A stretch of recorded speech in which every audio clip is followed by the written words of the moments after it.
Kanya-kanya ng hakot ng kanilang mga bangka ang mga kababayan nating mangingisda sa Santa Ana, Cagayan. Lalo't ramdam na ngayon ang epekto ng Bagyong Leon sa probinsya. Si Benji Durango ng PTV sa Balitang Pambansa Live. Tama ka, Princess, patuloy ang paghahanda ng mga residente ng bayan ng Santa Ana sa paglapit ng Bagyong Leon dito sa Cagayan at mas lalo pa sila nag-alala nang magparamdam ang bagyo kaninang umaga. Kanya-kanyang angat na ng mga bangka, mga mangingisda ng Barangay Palawig.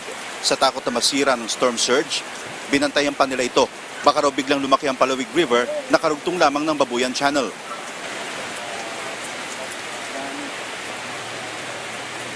Medyo talagang malakas kasi ang tubig dito kung magsalubong tubig dagat sa yung galing sa taas.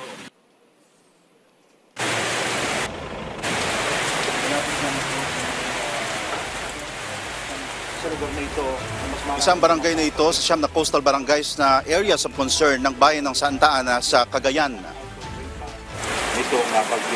Yan ang binabantayan din natin na kasi may mga naitala na rin kasing mga Bagamat hindi magla-landfall, mahagip naman ang hangin at ang ulan ng Bagyong Leon ang bayan na posibleng umabot sa 100.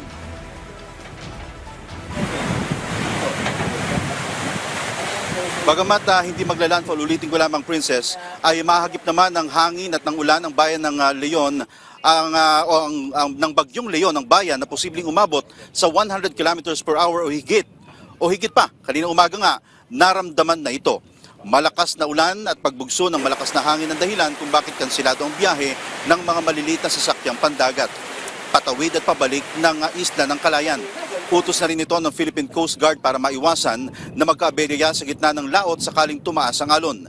Sa inilabas na gale warning ng Pag-asa, abot sa 2 hanggang 5 metro ang taas ng storm surge na maaaring maranasan sa coastal waters ng Santa Ana.